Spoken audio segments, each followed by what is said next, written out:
Kitab Filipi pasal yang keempat, ayat 6-7 dalam terjemahan The Passion Translation menuliskan, "Don't be pulled in different directions or worry about a thing. Be saturated in prayer throughout each day, offering your faith-filled requests before God with overflowing gratitude. Tell Him every detail of your life. Then God's wonderful peace that transcends human understanding will make the answers known to you through Jesus Christ." Jangan biarkan dirimu ditarik ke berbagai arah atau menjadi khawatir akan sesuatu. Bertekunlah setiap hari, benamkan dirimu dalam doa, persembahkan permintaan yang penuh iman di hadapan Tuhan dengan ucapan syukur yang melimpah.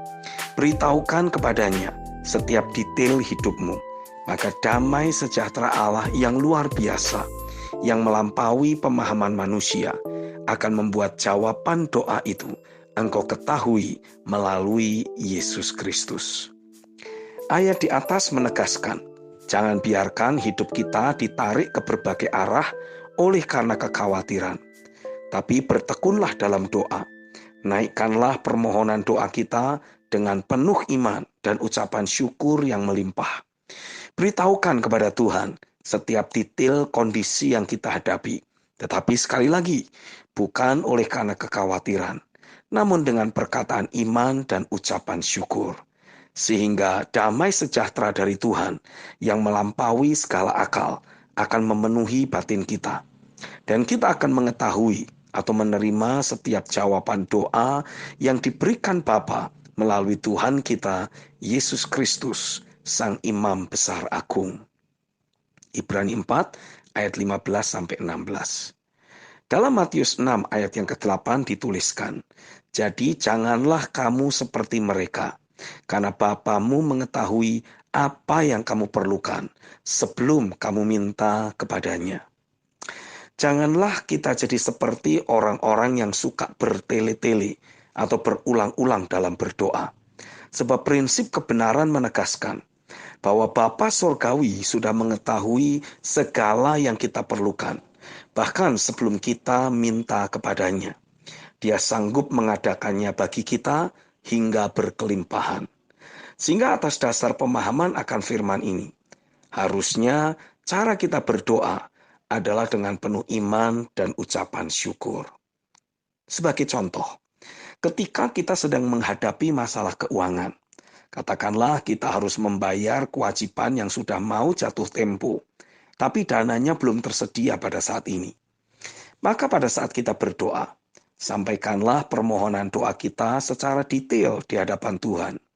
Tapi sekali lagi, bukan dengan sikap hati yang penuh kekhawatiran, tapi dengan kata-kata iman, oleh karena kita meyakini kebenarannya. Semisal firman-Nya yang menegaskan bahwa Dia adalah Allah yang menyediakan segala yang kita perlukan, bahkan sebelum kita meminta kepadanya. Yakinilah perkataan firman tersebut, sampai batin kita dipenuhi damai sejahteranya. Hingga ucapan doa kita selanjutnya adalah hanya ucapan syukur. Kita berterima kasih kepada Tuhan, sekalipun pada saat itu dananya mungkin belum tersedia secara lahiriah. Kita tidak tahu akan muncul dari mana atau dengan cara yang bagaimana. Tapi dengan kita memastikan tidak ada lagi kekhawatiran saat kita berdoa, karena kita sungguh meyakini janji firman-Nya, maka pada saat yang tepat, Tuhan akan menjawab dan menolong kita dengan caranya yang ajaib dan ilahi. Dalam kitab Efesus pasal 6 ayat 16-17 ditegaskan bahwa dalam segala keadaan kita harus mempergunakan perisai iman. Sebab dengan perisai itu kamu akan dapat memadamkan semua panah api dari si jahat. Dan kita harus menerima ketopong keselamatan dan pedang roh, yaitu firman Allah, melalui segala doa dan permohonan. Pastikan ada firman dan janji-janji Tuhan yang terus menguasai serta mempengaruhi pikiran atau hati kita.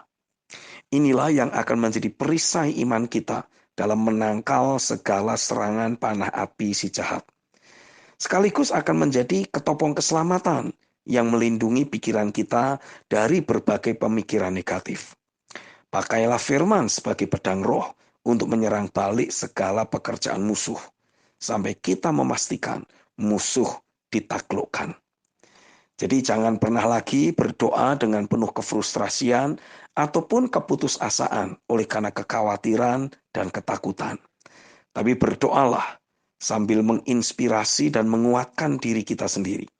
Kita harus membangkitkan pengharapan, berdoa dengan iman, dan ucapan syukur. Amin.